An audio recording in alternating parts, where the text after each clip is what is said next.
한 주간의 주요 소식을 모았습니다. 미디어잇 주간 브리핑입니다. 첫 번째 소식입니다.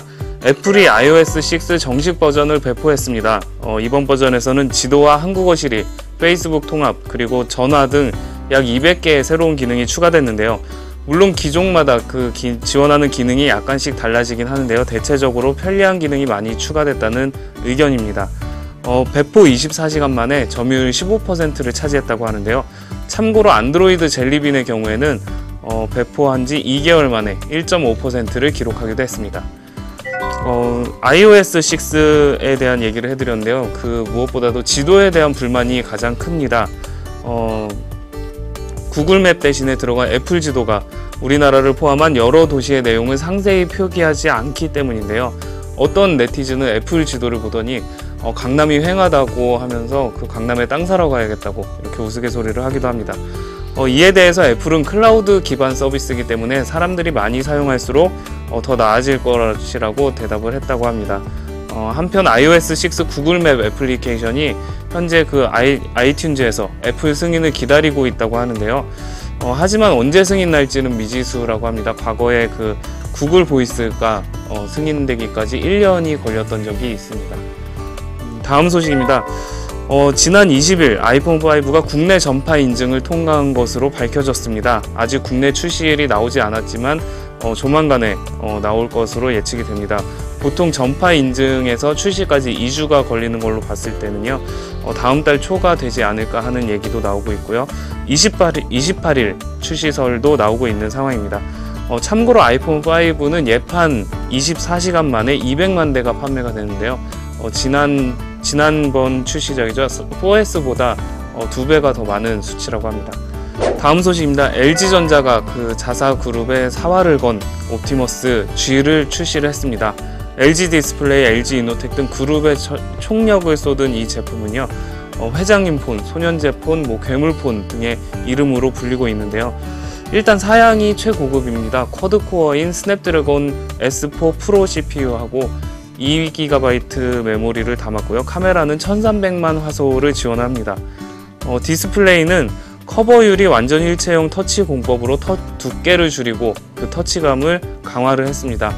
실제 디스플레이에 있는 그래픽을 직접 만지는 것 같은 느낌을 준다고 하더라고요. 또한 영상을 보면서 멀티태스킹 작업을 하는 Q슬라이드와 두 개의 디스플레이에서 서로 다른 화면을 표시하는 듀얼 스크린 듀얼 플레이 기능도 담았습니다. LG전자는 지금까지 이렇게 대규모로 출시 행사를 한 적이 없었다고 하는데요. 다음 주부터 국내 판매가 되는 옵티머스 G에 대한 소비자들의 반응이 어떨지 좀 기대가 되는 부분입니다. 이통 3사의 약정 해지 위약금이 지난해에만 3천억을 넘었다고 합니다.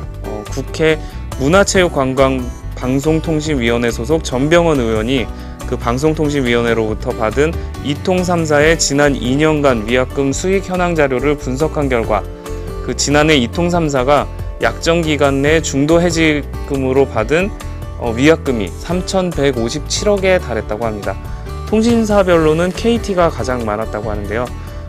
전병헌 의원은 약정 할인에 따른 과도한 위약금 도입을 비판을 하면서요, 유통구조의 근본적인 개혁이 필요하다고 이렇게 강조를 했습니다. 다음 소식입니다. 방송통신위원회 중앙전파관리소가 지난 8월 말 한반도를 강타한 태풍이죠. 볼라벤과 댐빈으로 인해 특별재난구역으로 선정된 전남 장흥군과 고흥군, 광주광역시 남구 등 23개 시군구에 개설된 무선국에 대한 전파 사용료를 6개월간 전액 감면한다고 밝혔습니다. 대상자는 별도 신청 없이 혜택을 받을 수 있고요. 추가로 또 특별재난구역이 선정되면 같은 혜택을 제공할 예정이라고 합니다. 미국 E3, 독일 게임스컵과 함께 세계 3대 게임 전시회로 꼽히는 도쿄 게임쇼가 지난 20일부터 나흘간 열립니다. 콘솔 게임에 주력하던 지금까지와는 달리 올해는 스마트폰 게임이 강세를 보이고 있다고 합니다. 스마트폰 게임 규모가 지난해보다 약 3배 정도 늘었다고 합니다. 국내 기업 중에서는 위메이드 엔터테인먼트가 미공개 스마트폰 게임 6종을 공개를 했고요. SK플래닛이 T스토어 부스를 열고 오는 11월에 일본에 공개하는 국산 게임을 선보였다고 합니다.